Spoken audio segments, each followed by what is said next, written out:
Welcome, everybody. My name is Laurel Anderson, I'm the president of Spitfire Advertising, and today I have invited two of my sisters on who I think will definitely help you understand the small business assistance updates that have happened since my last video with my sister Anita, and also we're going to be hitting some work at home features because we have been working from home for a while now, each of us in different capacities, and we compared the different platforms that we're using and are going to give our recommendation. So last week, Anita, the principal of Steburg Law Firm in San Jose, an amazing attorney, she was on and she gave a lot of really good information, and it helped people understand what's going on with the PPP and the EIDL and all of that. So there's been updates since then, so I wanted her to come back on and help you. And then Laurel, she is the founder of Laurel Tree Accounting. She is thought of as your controller on call and assistant to your accounting department. She is in the trenches right now helping her clients fill out the application. So I'm just lucky enough to be in the room as they're talking on text messages, copying each other. So I'm staying up to date, but I know a lot of you aren't. So I asked them, hey, let's just jump on a video. Let's share the information you have as we understand it right now, and help you clarify what you can do right now for your business. So Anita, I'm going to have you start. Let's start with the update since the last video we did, and Laurel, just jump in with anything you want to add or any information that you feel like from your point of view with the help you're giving you can give. Okay. Take it away, Anita. All right. So since last week, we had the PPP come online, and it has been chaotic. It has been frustrating. It's been a sigh of relief. There has been an uneven rollout. Not all banks were ready at the same time. If you were with Bank of America, you could probably get online, or if you were with some of the other banks, they immediately rolled it out. We had Wells Fargo coming in with like a day after, and their pre-enrollment was only limited to like 12 hours. We had other lenders, maybe community banks, that were ready right on time. So we saw a lot of uneven rollouts of it. We had banks placing restrictions on it, such as some banks said that you had to have an account there. Some banks says you didn't have to have an account there. Some lenders said you have to have an account there, and you also had to have an existing loan. I'm looking at you, Bank of America. There was a lot of chaos around it, and we saw a lot of uneven restrictions from one lender to another. So the good news is last week on Friday, if you were an entity, you could apply. The people that can apply beginning this Friday to different lenders for the PPP is going to be the self-employed and the sole proprietors. And even though they don't have payroll, they're using on your Schedule C, line 31, which is your net income, because that's kind of what you pay yourself. That is after your expenses, the amount that you have to pay your personal expenses. So they can apply to the PPP on April 10th. Additionally, if you are self-employed or a sole prop, you also can do unemployment. You can't do both, but you do have the most available options to you, because under the CARES Act, they changed the unemployment, who can get it. So the self-employed is going to have to determine, do they want to do the PPP, or they can do the unemployment. The EIDL, which is applied through the SBA website, they are accepting applications.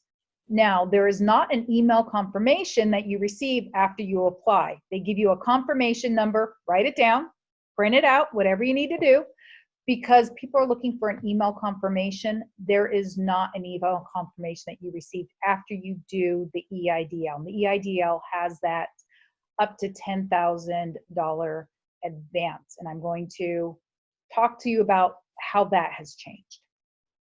So the EIDL advance, initially it was said it was an advancer grant up to $10,000 per business.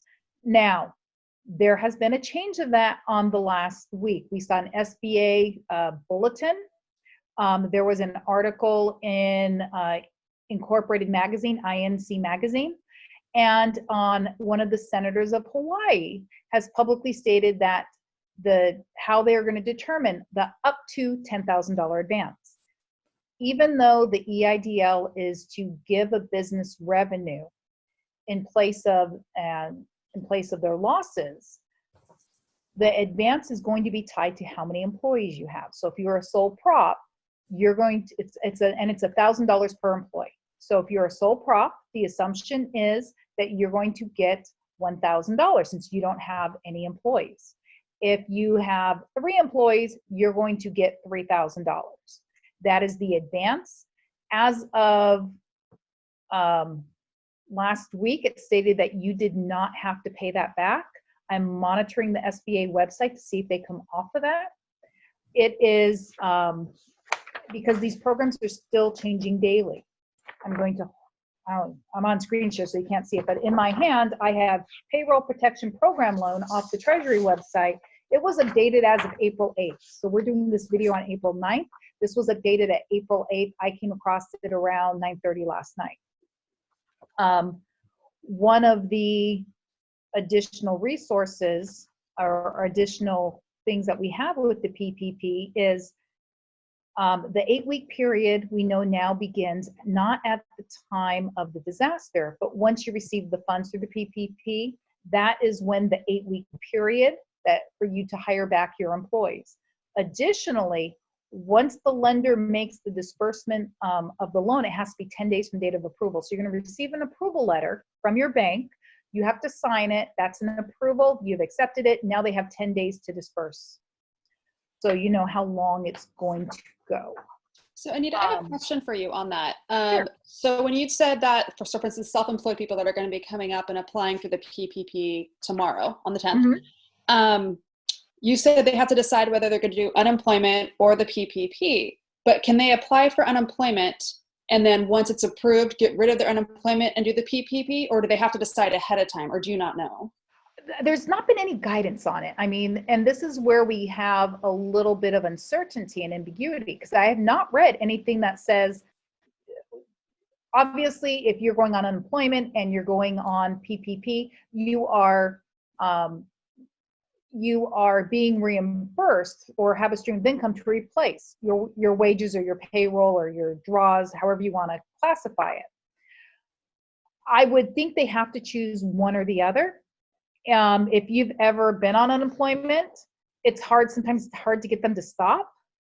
And if you take the funds, now I've not seen anything that says I cannot apply for the funds, apply for unemployment, or apply for PPP, or apply for both of them. Look at because just applying for the PPP is not guarantee you a loan. That is just applying. The bank has a vetting process. They have to approve you because nobody can force the loan on you. So you can wait until you receive the PPP loan, look at the terms, and then decide if you want to accept it or not. And then if you don't want to, so if you're on unemployment, if you are accepting the PPP, I think you have to go off unemployment. If you are doing the PPP and the terms are not acceptable to you, you can just turn down that loan. No, they can't force you to take out the loan. So, Okay. But I have not heard of anything or read anything that says you have to choose which way you're going to go. And if you go down the unemployment, it bars you from applying for the PPP. Okay. So at this point, okay, so we just have to figure that out as it goes. You just kind of have to figure out that. I'm certain that at some point they're going to change, because I've had a lot of questions about that. But at this point, I don't have any guidance that says if you apply for unemployment, you are barred from applying for the PPP. Okay. Laurel and I were talking, and there is relief, and we'll talk about it later on in more detail, but there is a relief for businesses and individuals and nonprofits at the association level, at the local level, at the county level. There's state grants and programs, and those aren't getting as much media coverage as some of the other federal programs, the EIDL and PPP in particular. But there is more resources available through those. So I encourage everybody to look at different options. And Laurel is going to share some additional additional resources specifically, because she came up with quite a bit. Yeah. So we will be talking about that later as well. And here are some additional resources. Laurel, do you want to talk about these? Sure. So one of the things that I keep coming across is that there is a lot of money just sitting out there for different people in different industries, you know, whether they're grants or loans or whatnot. I don't know if anybody remembers this, but, you know, when this whole thing started in California, they asked like a lot of people to donate money to like a fund. And that fund was going to go towards, you know, loans and so forth for different businesses. So all these things are being put together, and that's on the state level. There's, you know, community levels, all kinds of stuff out there just waiting for people to apply for these loans and grants locally. So you can just research it and look it up. Just doing a little bit of research. A friend of mine sent me a bunch of grants for people in the restaurant industry.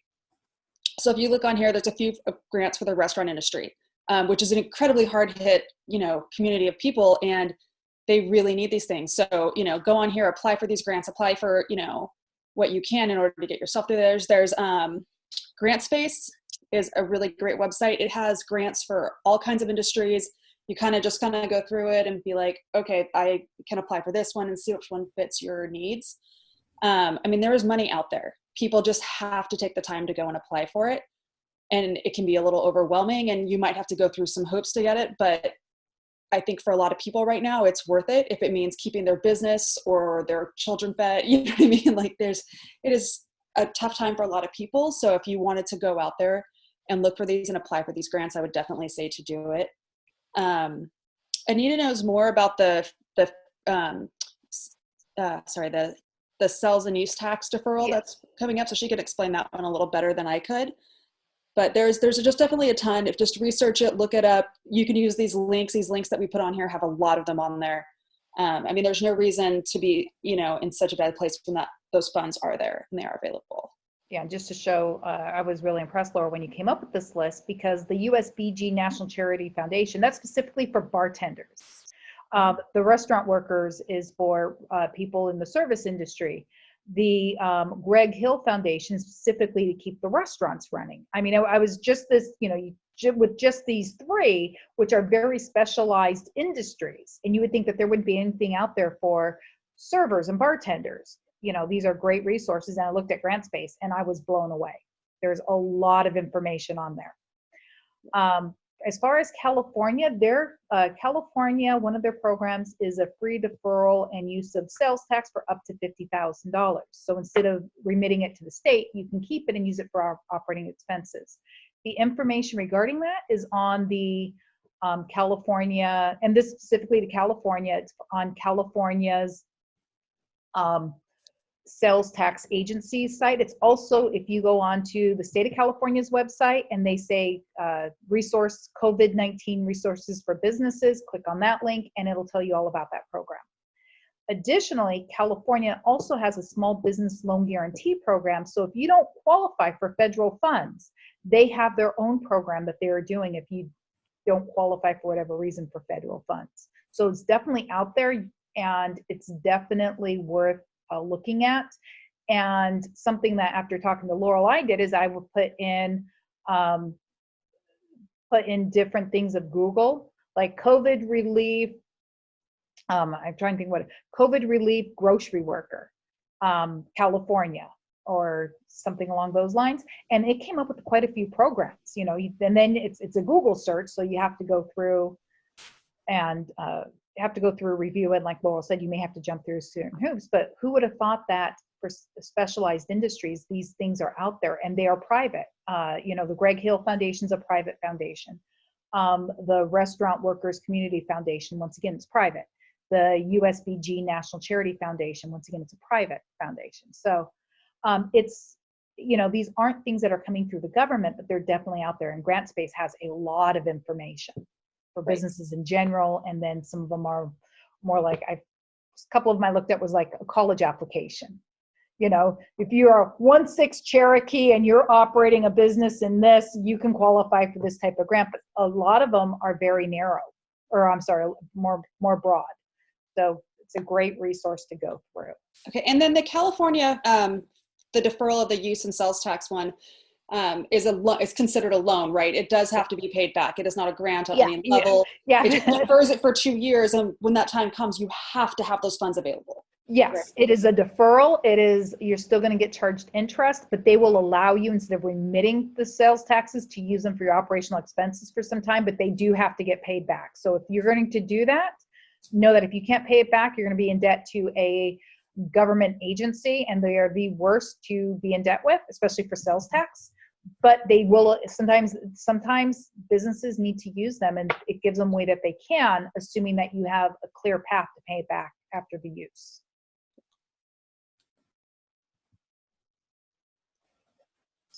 So okay, did you want to do this one, or? Yeah, Laurel, this is you. You're the one that's in the running in the ground on this, and you're the one that's dealing with this day in and day out. So this is just a list we put together of things that we've seen, or I've seen more than for businesses that are applying for the EIDL and the PPP. This in particular applies to the PPP loan. And the reason why I'm saying to get all these things on hand and ready before you apply is because a lot of these loans, the application process is put together so poorly online that it just times out, and then you start over again, because you have to remember, these are web designers that have just been asked to throw together a lot of stuff in a very short amount of time.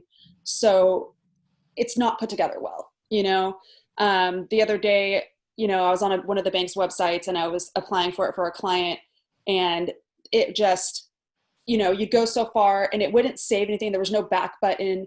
You couldn't, you know, change anything once it was there. So you have to be really careful that you have everything there. Otherwise it can time you out, and you can be doing this 3 and 4 and 5 different times, you know, and it gets very, very, very annoying. But you want to make sure you have your last tax return that was filed. If it's not 2019, if it was 2018, have it available. They probably won't want it, but again, make sure it's there. Your W-3s from the prior year, your payroll tax returns, your 940 and 941s, your P&L, specifically the P&L is for if you're a sole proprietor. I haven't had any lenders ask for it for any corporations. It's just more for P&L, so they could determine, you know, what your, you know, quote unquote payroll is, you know, your net income as a sole proprietor. The application, absolutely, it's pretty much the standard. Even when they do the online questionnaires, it's the same exact statements and questions that are on the written app that you can find on the website for the PPP, which I think there's a link to that on the later on slides. So just make sure it's pre-filled out, and then you can fill it online. That way all the information's right there, and you're not running back to 0 different places and trying to figure it out. Those are basically the standards. I haven't had anybody look for anything outside of that, but it's just good to know that. And, you know, each lender is going to have a different way to do it because it's not standardized. It's kind of a little messy right now. And so, you know, some lenders, I've worked with one lender who basically were emailing it, you know, another lender, you have to show up in person. Every single bank and lender is different. There's no standardization other than they have to ask all the same questions that are on the application, and they need all that information. 940 and 941 seem to be standard. Outside of that, it just depends on what the lender wants from you, but these are the typical things that you are going to need. So I would definitely get those ready before you go.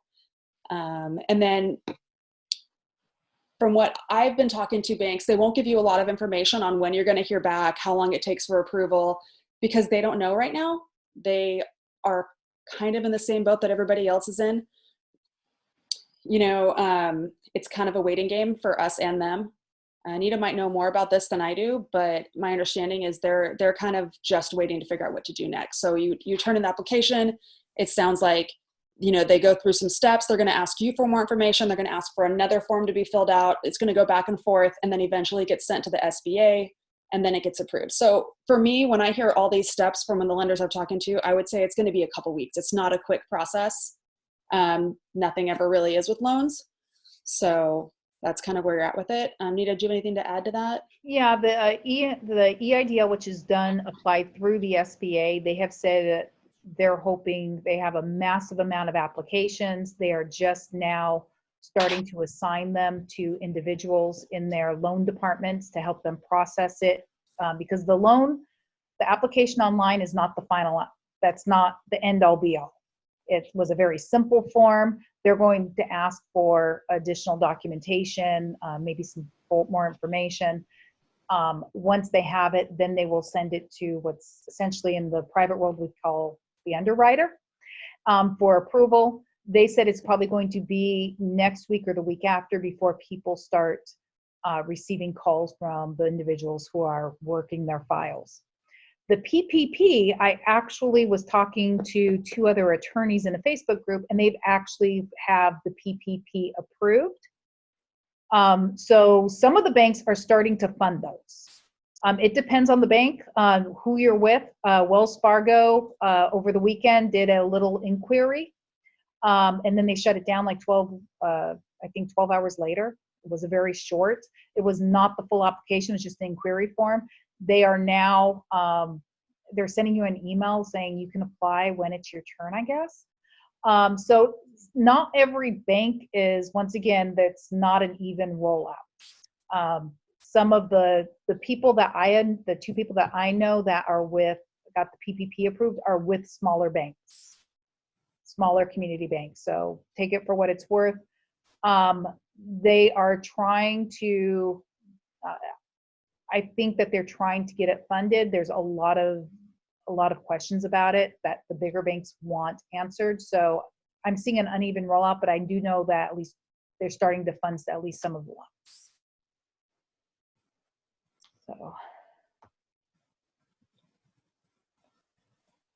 So this is like just a list that we've put together, because so many people are in this situation where their bank, I mean, even if you have an account at Bank of America, you might not be able to get the PPP loan through them because they're, from what I'm understanding, also requiring you have an existing loan through them. Like, it's complicated. So we had a lot of people asking, like, where do I go? How do I get these loans if my bank won't do it? And, you know, all these banks keep saying, like, if you don't have an account here, we won't do this loan with you. So we made a list here of the different places that you can go that we know of, that people have told us of, that we've talked to. So you can go there and talk to them and potentially get your loan, your PPP loan from there. They don't require you to be a pre-existing customer. So there are a lot of options. I would definitely, if you're looking for one, I would go with somebody on this list, just because they're used to working with people outside of their banks. Mm-hmm.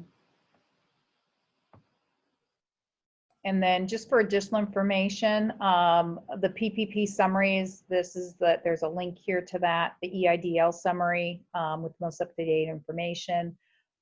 Both the PPP and EIDL summary is on the United States Chamber of Commerce website. PPP applications on the Treasury website. And then once again, additional information is available on the U.S. Chamber's website. I find the SBA websites kind of confuses people. So I like the summaries from the Chamber better. But that's where you can get additional information that is more up to date. Okay. Let me go back. So let's talk about working remotely. So we have all worked remotely in different capacities. For me, I think I started in like 2008 before people knew how to run a business in the cloud and all that stuff. And I was thinking about today, I think Laurel's the one that helped me with some of this. Like, how do I get this in the cloud? I think, Anita, and you can correct me if I'm wrong, I think Laurel's probably the techiest of the 3 of us. Yeah. So we're all, I think, good with tech. I think she's the techiest. Because I'm the youngest, that's why. That's it. I thought I was the youngest. Just kidding. So I think I came in at 2008, working remotely, had to figure out how to do it, get a team, all of these things. And then, Anita, when did you start with the remote? I think we started looking at remote. We started our business in 2010. And if I recall, it was like 2011, 2012. At the point that you're working for yourself and you're like, I need to be away from the office. And I think you're right. I think it was Laurel that was like, how do you do this? How can you go on vacation? Because everything's at the office. And Laurel was the one that started to talk to me about, like, what is the cloud? I don't know what the cloud is. Right. And then Laurel has actually lived internationally. and run her business with all of her clients being in the United States. Well, that's something that, like Anita's gone on vacation internationally and worked from there, and I've gone on vacation in the US and worked from there. But Laurel has done what I think a laptop lifestyle that people talk about, and actually lived someplace else and then worked here. So what we did is we came together. We're like, okay, what do you use for this tool? What do you use for that tool? And kind of hashed out like, this is what works, this is what doesn't, and then giving you our recommendations. So there was things like my phone system. I was like, that is not the best one. I'm in a contract, and as soon as I'm done, I need another one. So, just kind of talking through these different things and then coming out with like what works best, so we can help you with tools. We can help you talk about like what to track right now. If you have you weren't used to working remotely, what can you track so that hopefully at the end of the year with your taxes can help you. So let's start with project management, and then when it's your tool that you use, then you talk about it. So for project management, with me and my team, we use Trello. I love Trello. We do our whole job sheet on our Trello, so we're tracking things. To me, Trello is amazing. So that was my pick that I would always use for project management, but I haven't used Asana and I haven't used Monday.com. So do one of you want to jump in on one of the other ones? So I haven't used Asana personally. I have clients that have and love it. It's, from my understandings, it does take some learning to get used to it, but once they do, it's really good at like managing a team and getting everybody on the same page. I personally use Monday.com. I like it for its simplicity. It's really easy to look at. It's straightforward. You can communicate with everybody. Regardless of the project management software you're using, if you're working with a team, it's so important to make it so you can communicate with them, that they're on board with it, that they understand the system and how it works, and that, they're not lost on it. Because the last thing you want to do is sit around micromanaging everybody else when you don't have time to even do the work yourself. So, making sure that they're highlighting it and saying like if they're stuck or if they have a question, or also saying when it's completed so you're aware of that. Mm-hmm. Making sure that they're asking all the questions in that system. And the nice thing about probably all of these is that you can go through and look through the history and be like, oh, that's right, they did have a question about that. They asked it a while ago, and you can look at the history and the communications, which personally for me, when it's an in-person communication, you might have forgot this question came up. But now it's, you don't need to worry about that as much with these project management softwares, because it's very easy to go through those and see it. Perfect. Yeah. And with Trello, we were talking about the different things. So in Trello, like my team will put action on it in red. And so they'll be like, hey, go look over on Trello at this. And I'll just look for that red button. And then I know I need to go either figure that out because they can't, or that's a discussion point we need to have. And I think you said on Monday, it's called stall or something. Stuck. Stuck. So it's nice, right? Because you're like, oh, you're stuck. What can I do? Yeah. And each simple. Of these, I've used Trello, I've used Asana. I am just now experimenting with Monday.com. I like Monday.com. It presents the information in a way that makes sense to me. People that love Trello aren't going to resonate with Asana or Monday.com. If they love Monday.com, Trello's probably not the best fit. But it's finding they all do very similar things. It's the way they present the information, the way that you use it. So you want to make sure it's just something that you can use and you're comfortable with. Right. Okay. The next is phone. So I was like, this is not my category. I'm looking for a new one. Once I had a 3-year contract. I'm in my last year now. So, so Google Voice, I really love. I've used it both ways. I've used Google as a carrier, they're actually a really great carrier to use as like for your cell service and so forth. I really do like them. They have great service. They're perfect if you're traveling. Obviously right now you're not going to travel much, but they're all over the world. They work great. And they don't change the fees depending on where you're at in the world. It's the same price as though you're here, which I really appreciated. I also liked it.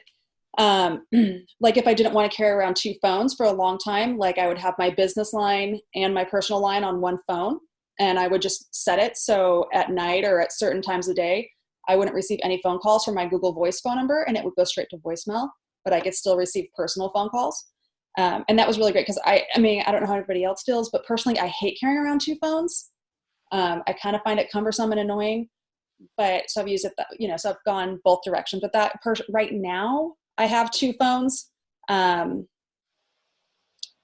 I think I jump back and forth. I mean, I think it's just a personal preference, whatever you want to do. But I do think it's really important to differentiate your work and your personal number, so you're not getting those work phone calls personally, and you know what to expect as you're there. Yeah, and I use Uma, and one thing I like about Uma is I have a phone that will transfer, like you would think a business phone looks like, and I have it at 3 separate locations.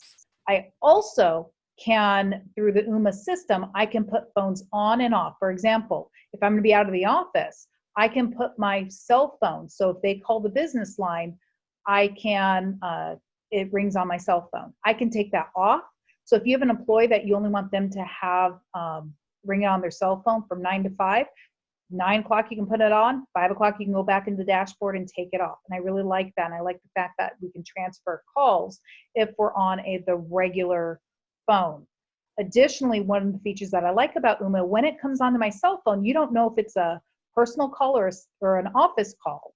You can set it up so that when you have an office call that is being forwarded to your cell phone, it says this is a forwarded call, and I actually have to go in and press 1 in order to accept that call. Otherwise, it just goes into my regular voicemail system.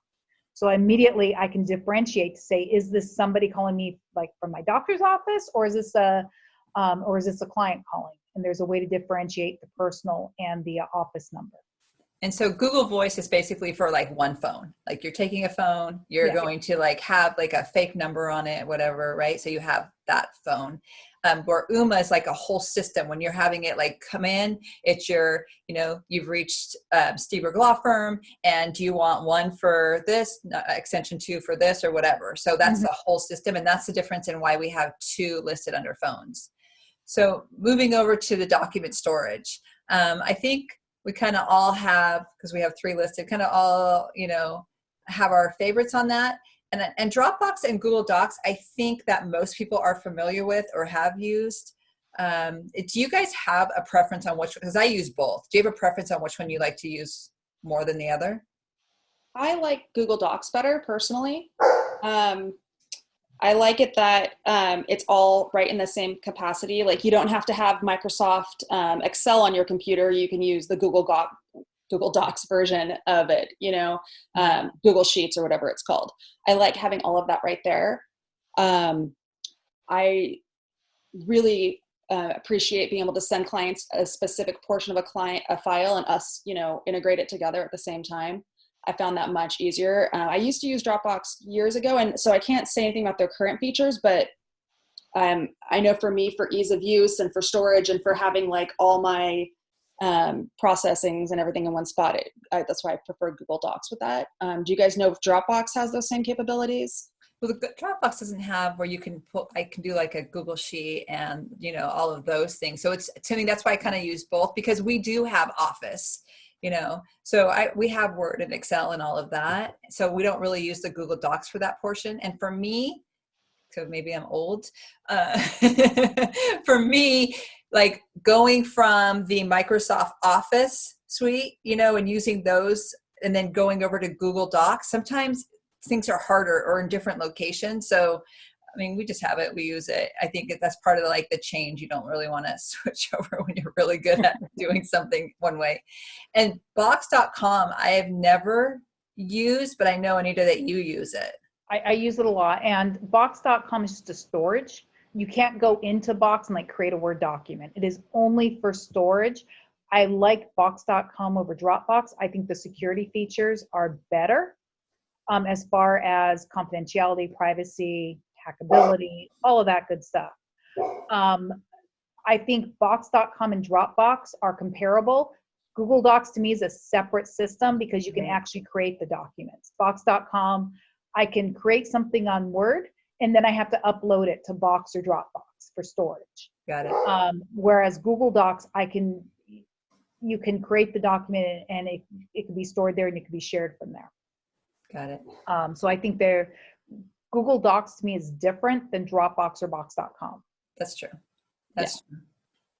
Yeah, for a company like mine where I like to do, and I work with a lot of different clients, I want everything just digitally. I don't want to worry about touching paper ever. I avoid paper like no tomorrow. Not because I'm a total hippie, but because it's just easier. She's a hippie. She's the biggest hippie of the 3. That's true.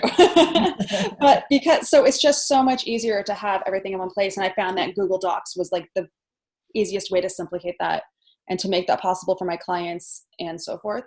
But whatever works best for your company, I think that's what you have to kind of play with these and decide, and I think more people are going to learn these things as they are going more to a remote system. Whether they continue to do a remote system because this works for them or they go back the other way, the more seamless, the better. Because you got to get your documents in the cloud to share it as a team. If you have a team, you have to put it in the cloud, and that's the only way to get it is doing one of these systems. Yeah. As far as finances, so through this is the best part of all of this stuff is like you're learning new tools and you're talking to other people and collaborating more than you ever have before. So Laurel, when I was talking about some finance stuff and QuickBooks, and she's like, "You use Receipt Bank?" And I was like, "A what?" So go ahead. So Receipt Bank is really simple and really nice. I like it for its convenience. So essentially, you get like a receipt, you buy something off Amazon, right? And you get the receipt in your email address, in your email. You can forward it to Receipt Bank. It puts a picture of the receipt in there, and then you get to like itemize it and say like, this is for office supplies, or it's rebillable to a client, or whatever it is. And then you just upload it into QuickBooks and it adds it right into there. Back when we used to, go out in public and, get physical receipts, you could just snap a picture of it and it digitizes it there and it says like, this is how much the receipt is, and it lets you do that. I personally, like when I first heard about this, it sounded silly because I was like, QuickBooks already has that and it's kind of a crappy system. So why would I want to go with another crappy system? Receipt Bank is great. Like they blow QuickBooks away on that level. It also links directly into QuickBooks Online. So you're not double entering anything. And then when I look at my QuickBooks Online, I could see a picture of the receipt in there and it has that history and we could always go back and look at it, which is amazing for, if you're ever audited or if you're just like, who just spent, $3,000 on Amazon? What did I buy? And you can easily see it right there. Additionally, Receipt Bank will also, like say you currently have stuff in your Dropbox, it will link into your Dropbox and pull it over. They will also, you could hook it up to Amazon and a lot of other suppliers. So anytime you buy something from Amazon, it just puts the receipt directly in there. You don't have to like send it from your email or doing like that. It knows it, it sees it, it reads it perfectly. It is just definitely, from my opinion, a huge time saver. And as being someone that's self-employed and always going in a million directions, anything that can save you time, you do, because you're spending way too much time managing everything else, like anything that can make yours simple. QuickBooks Online.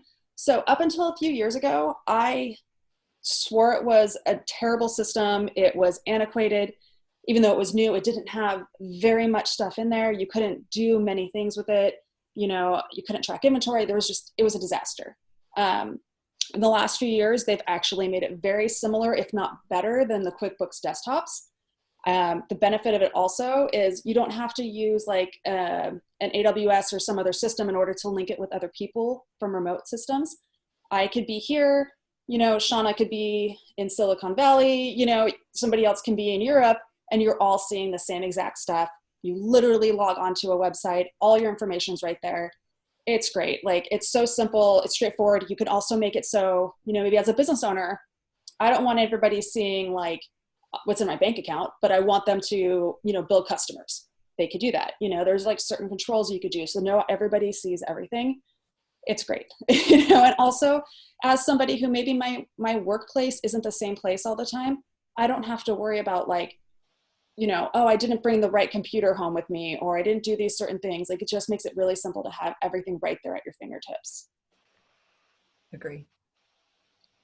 Okay, communicate. So first, what a lot of people don't know, and we all use Gmail this way, but a lot of people don't know that you can have your own domain name. So like for me, spitfireadvertising.com, for Laurel, Laurel Tree Accounting.com, and for Anita is Steburg.com. You can have that, your email address associated with your domain, and you put it inside of Gmail. So you're using it on the cloud. So like I have my assistant who checks all my emails. So if I don't answer any emails because he didn't think it was important for me to see it. So he goes in there, he checks it. We have a different star system. Like if he yellow stars it, I know it's for me. If it's blue starred, it's for him to do.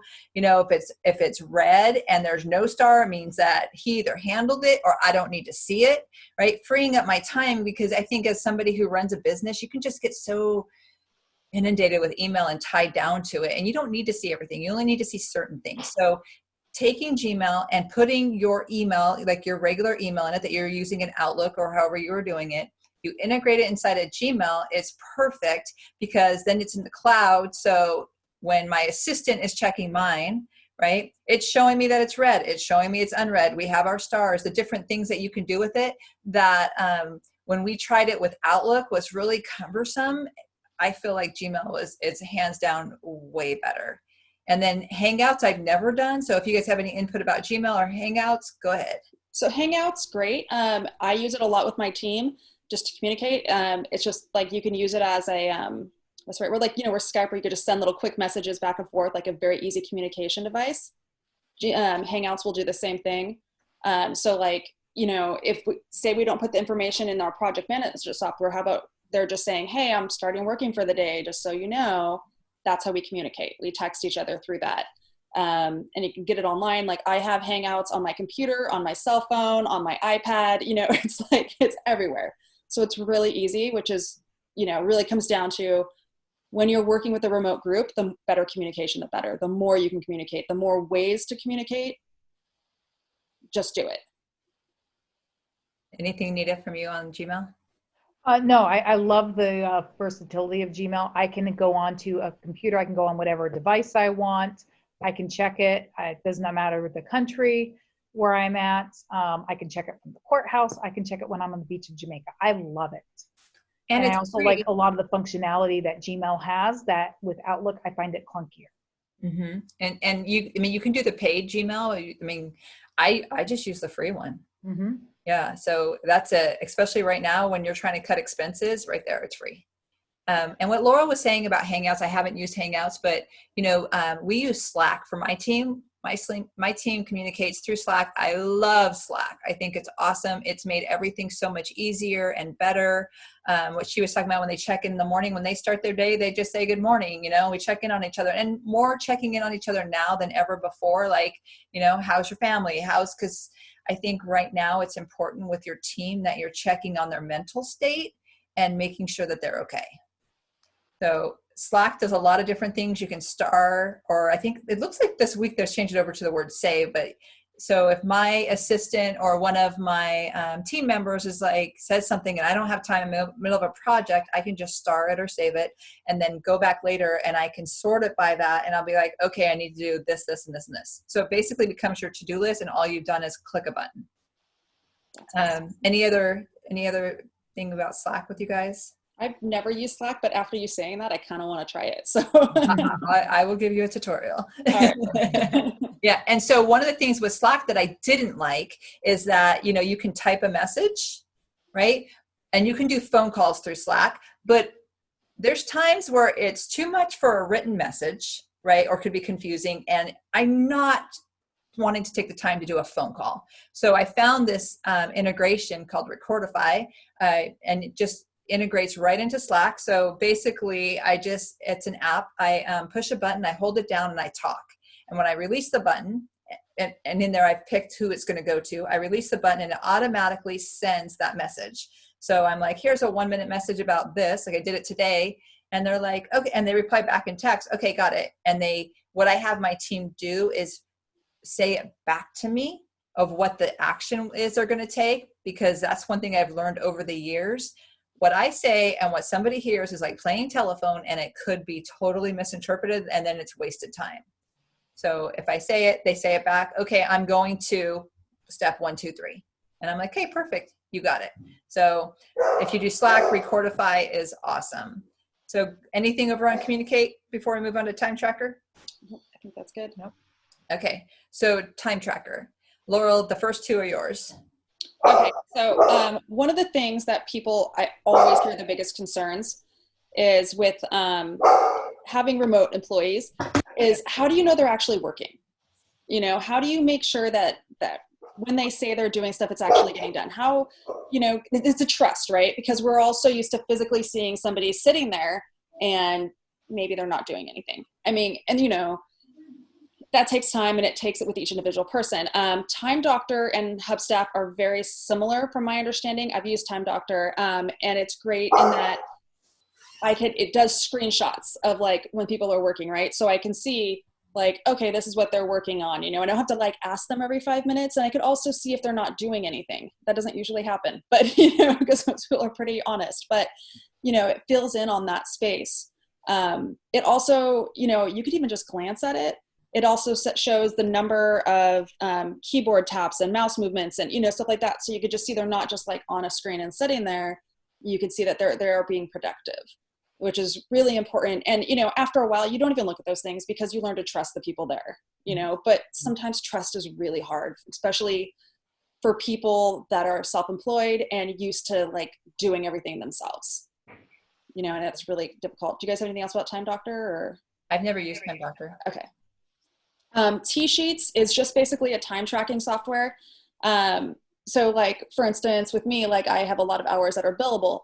So whether it's me or somebody else, doesn't matter who it is, if we're doing anything with billable time, you know, they or unbillable, I guess too. They log in with Time Doctor. It tracks what client they were working on, puts notes as to what they did. It does all those steps in there. So then, when I go to do the billings, I just link that into QuickBooks. It pulls it directly in there. It takes me like 3 minutes. I just review what, you know, they put in, and like my invoicing is super fast. I mean, it just saves a ton of time. I always suggest T-Sheets to everybody because it's so simple. And then when do you guys do Hubstaff, right? I've used Hubstaff in the past. It probably hasn't been a few months because now everybody is basically like a set amount each month salary, right? Instead of hourly. So with Hubstaff, I loved it because the same thing as Time Doctor. It took those screenshots. It also calculated their time, right? So just like you're talking about the T-Sheets, but it would automatically do that. And it's inexpensive. I was very impressed with Hubstaff and how often you can tell it, and I'm sure Time Doctor does the same thing. You can tell it how often to take the images of the screen. Mm-hmm. Yeah, so you know what they're doing, because there's times it's not like in the past, like it's not that I didn't trust the employee, but I'm like, are they understanding what I said, right? It seems like they've been on that project for a while. So what are they stuck on? Or I wanted to interrupt them for something, but like, let me see where they're at, because the worst thing is when you're working on a project and have to be interrupted and try to get back to it. It's a waste of time. So there's things like that it sounds like Time Doctor and Hubstaff would both help with. Definitely. Yeah. And then next is, this is Laurel, because she travels and runs her business from wherever the heck she wants to, because she's a badass like that. So the P.O. Box. So the P.O. Box is great. Basically, there's a lot of options out there. I use Traveling Mailbox. I know there's a bunch of them out there. You can just look up virtual mailbox, and it's great because we all get mail, right? And we don't always, you know, want to go down to your P.O. Box, or you might be, you know, traveling for a month, right? Or, you know, whatever you're doing, or for 2 weeks, right? And you'd be like, I'm waiting for this really important document to come in. I have to go ask my neighbor or somebody else to go check it. Well, with this, you don't have to do that. Essentially what happens is it's an address, right? So it looks like a regular street address. And it says, you know, whatever, and then it has my box number. And then they just get my mail, they scan it in, it gets uploaded into their app. I can look at it, I could see it. I can forward it to my, you know, if I need the physical copy of it, I could forward it to myself, like, and have it mailed there. They also have what they call a virtual office, which is really great. So like if I need to send a fax or receive a fax, like I could do it all through that app, which is amazing. So, I mean, I could literally I've done this, like been in Europe and like checking my mail that day, you know, there is no like stoppage of that, you know. And I think right now, especially for things like this, it's really nice because you're not like worried about like, oh, I have to go run to my office and check the mail in my office. Your office mail is coming directly to your house. And it's really simple. It's just like, it's a mail forwarding thing. So it starts off forwarding there, and then people get used to that new address, and then you don't have to keep having it forwarded. Right. And I think that people don't want to give out their home address, when something's, and some people are okay with it, but there's a lot of people, especially if you're a single woman, it seems to me like you would be more cautious about giving that home address out if there's something that needs to be mailed to you and you Right. can't get to the office. Yeah. So I thought that was pretty amazing. I forgot to ask, what's the cost for that? Do you know? I think it's $25 a month or something. That's less than I pay for my PO box that looks like an address, and they don't do all that work. Yeah, it's like really inexpensive. Well, and I think like as terrible as this whole situation is that's happening, it could not have come at a better time for businesses to be able to do these things, right? Because there's hardly anything that most businesses do that you can't do virtually nowadays. Right. You just have to find it. I mean, right. Yeah.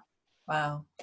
Okay, next is video calls. So I'm going to say Zoom because everybody's using that, right? So we are all using Zoom right now.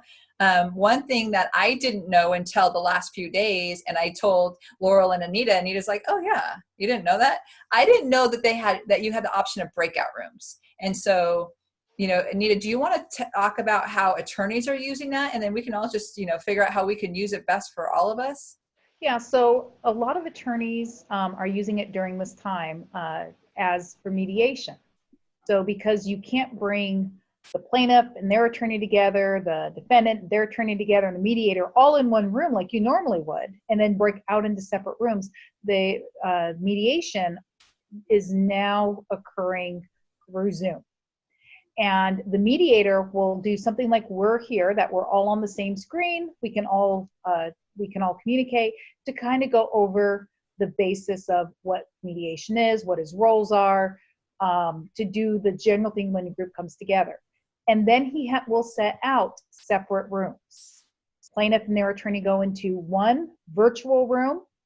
The defendant and their attorney go into another. Once they're in the separate rooms, they cannot communicate with each other without the mediator setting it up that way. The mediator can then bounce back and forth in between the different rooms to communicate and do the mediation. So there's still confidentiality. So that's just one way that that attorneys are now using the breakout rooms. We're doing it for mediation. But it can be set up on if you have working out with your team. It can be set up as a event, perhaps. So they do have breakout rooms. It's not, I don't believe they're available through the free plans on Zoom, but they are through some of the paid plans. Nice. And then Skype. Yeah. Well, so Skype, I'm sure almost everybody's used, right? We used to use it to call our families, and now you could do group calls. You can share your screens. I mean, it's great. One thing we didn't put on here is that Google Hangouts also does the same exact thing too. You could do screen shares, this kind of a meeting, like whatever. So yeah, I think Skype, I feel like most people have used those. Is there things that people don't standardly know that you guys know about? No, but so between Skype and Zoom and Google Hangouts, which one's your favorite? Honestly, they all do the same thing. I don't really see a difference. I do prefer Skype and Google Hangouts just because like you have your messaging there, you have all that stuff that Zoom doesn't have. Mm-hmm. Or that I don't think they have. Maybe they do. But I mean, I don't see really any difference between Google Hangouts and Skype. Well, and GoToMeetings. And for me, like through my phone system, which is RingCentral, I have this video platform that I can do, for a certain number of people. It's unlimited. But then I'm asking my client and my team to like now download something else. So for me, it's like most people have Zoom. Right? If I'm the first person to ask them to use Zoom, they're going to continue to use that. If I say RingCentral, then you may or may not, chances are it's really not going to be one. And I'm not going to ask somebody to like download something else. That's how I feel. And I feel, for me, I feel like Zoom has the chat feature. It has the breakout rooms. It's more well-known. Hey, on Skype, can you do these cool Stranded on the Island with Wilson backgrounds? No, I don't think so. Okay. So then Zoom just won. Right. So yeah, I think that to me, Zoom is probably my favorite over every one of the other ones. But I think that there's places for like Skype where to me, Skype's more like if I'm doing one-on-one, mm-hmm. Right. And they're used to Skype, then I'm like, okay, I'll jump over to Skype. I'm really trying to, not make you download something else. So if Skype's your go-to, let's go to Skype. That makes sense. Yeah. Okay. So then the team tips. So these are tips when you have a team to really make working remotely more flawless. So what we talked about before, like over communicate, check in on them, talk to them. Remember, especially right now, like they are human. They are having feelings. They're struggling because they're trying to work from home while having their kid go to school, and now they're their teacher too. And, they're rotating the family around on who's using the computer, what space they're using it. Now I have a phone call. So there's a lot going on right now. I, at this time, would not really worry about hours working. I would worry about what is realistic on outputs, and cut your expectations down. Like really what's most important is that you're caring about your team, your people, and you're showing like that they matter to you. You guys have any input on that? Yeah, no, I agree. I think during this time, people are so stressed out. And I think that it's so important that your employees and your coworkers and so forth feel important to you, because you're going to get more loyalty. You're going to get more work out of them if they feel like you actually care, which, I mean, I personally do care, but like, I'm going to work a lot harder for somebody that cares about me as a human than for somebody that, is just mean, or just disconnected, I think it's so easy in this day and age where we don't even see each other to forget that there are human beings out there. And I think it's so important to check in on everybody, be like, hey, how are you doing?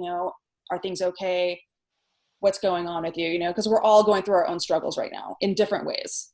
Mm-hmm. And I think that is an important pivot between working in an office where you can see what somebody's doing versus remotely, is over communicate. Additionally, have the expectations different. So maybe they have kids. Maybe they're being not only mom, dad, and mom's working from home, dad's working from home, trying to keep your business and keep your income.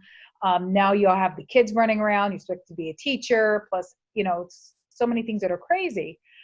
Something that I see, especially in my profession, because attorneys were type A. I don't know how else to say it. We're all type A. And some of that control is hard to let go. I was talking to an attorney and she's like, I need my assistant. I'm going to ping her computer and she needs to ping me back within 15 seconds or I'm firing her. This lady has 5 kids at home, all school age. She's probably stressed out. To have an employer say, you need to respond to a ping on your computer in 15 seconds. You wouldn't do that if that person was in your office. Don't do it when they're working remotely. Mm-hmm. Be flexible with the hours. Right. Communicate with them. Is this working for you? What's not? Maybe it's better if they wake up at 4 a.m. and they want to work from 4 a.m. to 10 a.m, deal with their kids during the day, and then they'll work when their husband is watching the kids, and maybe the husband's turn is from 2 to 6. Be flexible, but check in. For sure. One of the things that when this first started, right, and we weren't on lockdown, it wasn't a mandatory with all the things that are happening now. I had clients and they were telling me like part of my team wants to work from home and they didn't want to let go of that. And I was like, your behaviors right now are showing your team who you are and how you are. If you want your team to be loyal to you, you need to show them that their care, their health, their well-being is number one to you. Let them work from home.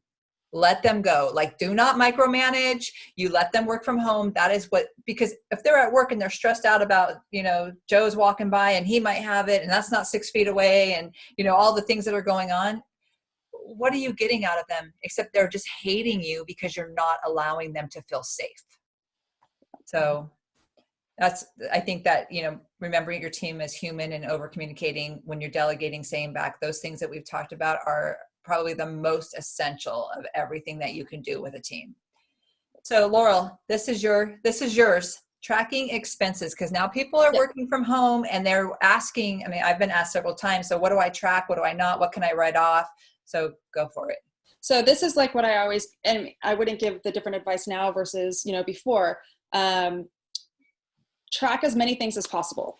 Okay. So we don't know because we're living in an environment right now where the laws are changing all the time, right? Or not the laws, but the rules, you know what I mean? Like they're passing out loans that we never thought we'd see. They're actually making unemployment in a way that they want you to be at home, which unemployment is not meant to encourage you to stay at home. Now it is, mm-hmm. Like they're doing everything different now. So we don't know at the end of this year what they're going to count, what they're not going to count. Like who knows? So for the time being, track every expense that has anything to do with your business. Okay. Just track it. Like, okay, this and that. do all those things. End of the year, when you go to file your taxes, talk to your CPA or your tax person, and they will tell you, they'll break it down. They'll be like, okay, well, the rules this year are these things, or, we're going to adjust it this way, So, like with me, when I get my taxes done, I go to my CPA and he does the calculations for me. I just say like, here's my rent and here's my this and here's my that, and he'll calculate that portion. That's the easiest way to do it. But just make sure you're tracking it, because you would hate at the end of the year for you to have all these write-offs that you didn't keep track of. Mm-hmm. So just track as much as you can.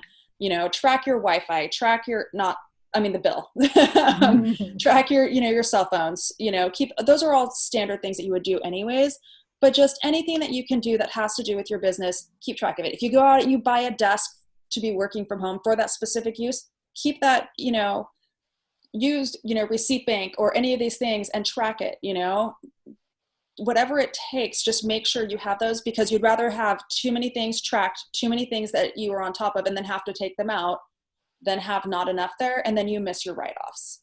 Mm-hmm. Especially since as a tax attorney and Laurel as a bookkeeper and Sean as a business owner, we don't know what Congress is going to do. It is, I don't know if Congress is going to do this, but they may say, because we had people staying at home working for a couple of, in Santa Clara County, we've been in shelter in place since March 16th. If you thought you were exposed, you've been doing it longer than that. So it is not, I think, out of the realm of possibility that Congress at the end of the year is going to give certain tax breaks and maybe give something recognizing that people who are employees were at home, where normally you wouldn't be able to deduct maybe a portion of your rent, but because they were staying at home for a couple of months and had to work from home and use the space, that they should get something. So it's possible that as the laws change, you may be able to take advantage of some laws that are not in place yet, but you can't take advantage of them if you haven't tracked it.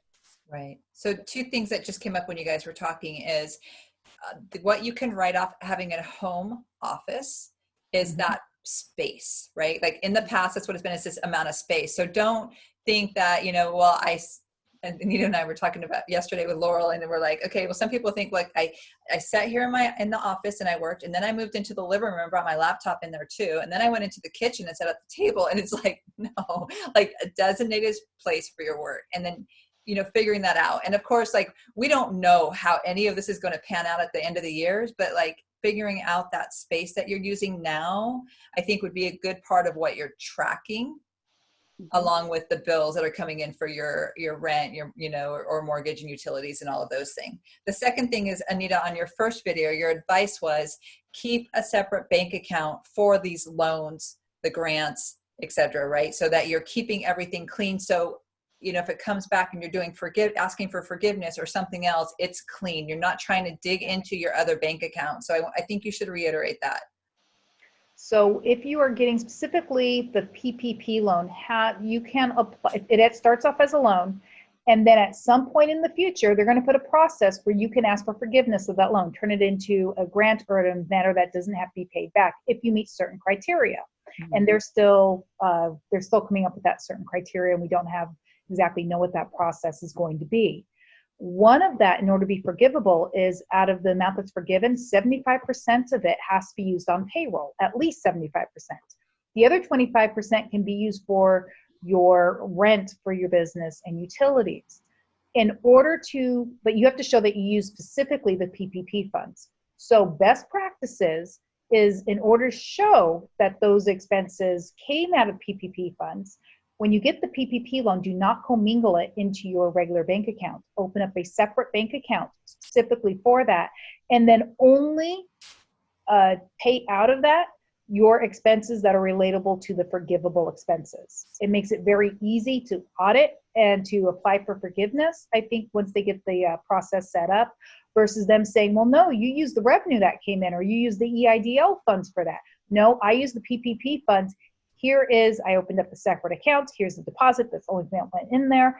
And these are the expenses I paid out of it. I think it makes it much cleaner and makes it much harder that if you have to trace those expenses, they're very easy to trace. And if I would do the same thing for the EIDL, not necessarily because it's forgivable, but to be able to track those expenses, if you have grants that you have to allocate for, I would open up a separate account for that. And people are like, oh, that's a lot of work. You're right. But you're getting, for PPP, you are getting a loan that you're asking that I don't have to pay that back. How much is that worth to you? If you're taking out a $25,000 loan for $25,000, you can deal with a little bit of inconvenience if you don't have to pay that back. Mhm. So, Absolutely. Perfect. One of the things that we didn't put on here that I think is a very important thing is DocuSign oh yeah. when working remotely. That is amazing because most people don't have printers, or they're out of ink, or they don't know how to use their scanner, or whatever. They can't get paper because it's with toilet paper right now. Just kidding. Right. So DocuSign is great. I use that for all my contracts. It's simple. It's straightforward. I'm sure there's way more things in there than I even know how to utilize with it, but I'm a huge fan of DocuSign. Go out there and use it for anything that you guys need signed. Yeah, and there's two that are real popular. DocuSign and HelloSign are the two most popular that I see. Okay. Very, very similar. It's an online signing. The costs are a little bit different, and some of the bells and whistles are a little bit different. But those are the two main ones that, as an attorney, that I see when someone says, can you sign this electronically? Which one do you like better? I like DocuSign, and it has nothing to do with one is better than the other. DocuSign, as a litigator in court, I have seen that tested over and over and over. This is where, because it tracks your address that you're signing from, like your computer address, and it's very easy to verify that was you, that was from that computer. HelloSign, I've not seen it litigated. So when I put on my litigator hat and says which one was likely to hold up in court, DocuSign does. Okay, perfect. Perfect. Okay, next slide. And I think that's the ending one. One thing that I did want to touch on real quick is that, and we were going to do a whole thing on this, but we don't really have time. This went really far. Is that there are so many questions that business owners have that they're afraid to ask, because they're afraid of looking stupid or looking dumb or not knowing the answer to things. I'm a big fan of find your team, find your people, like your team as in your attorneys, your CPAs, whoever it is, that your friends who know the answers to things, ask those questions. We had an entire conversation the other day, the three of us, about why, your net income has nothing to do with what's in your bank account, and how they don't match at all, and so these are the kind of things that are really important. So when you have these questions, don't feel stupid, because most business owners don't know these things. Just ask, and they can be explained really easily if you go to the right resources. Laura was saying in that conversation, like, she doesn't just give her clients, like, here's your reports that I printed out of QuickBooks. Because she's like, then everybody's like, what does that mean? And instead she takes the time to explain it and does like a little synopsis of it, or something you send out, right? Mm-hmm. Yeah, so they understand. So if you have any questions, well, first of all, let's do a little disclaimer. Everything is fluid right now. This is our interpretation with our expertise, right? And Anita, you're the attorney, so you should probably do a disclaimer, not me. Because I'll be like, so this is for informational purposes only. This information is up to date as we know it today. This all changes. It's fluid. Laurel's a bookkeeper, but she's not your bookkeeper. I'm an attorney. I am not your attorney. Shauna is a marketer. She's not your marketer. So this can't be taken as legal advice or tax advice, but we are trying to give you the best information we have, so that, because all three of us have a core belief that the more information, especially a business owner has, the better decisions you can make, and the more information you have and the more information that we are sharing with each other, the stronger everybody will come out of this. Right. Right. So I hope this helped you guys. If you have any questions, please reach out to us. Let us know. We will try to answer everything we can. I mean, from our last video, there was a lot of people with a lot of questions. And so, I think everybody's been answered as of right this moment. So yeah, please reach out. Let us know what we can do to help you. If you need any help, any service or that we offer, we would love to help you too. And, we're here for you. We're going to end this together until this is over, and going to be kinder and stronger by doing that.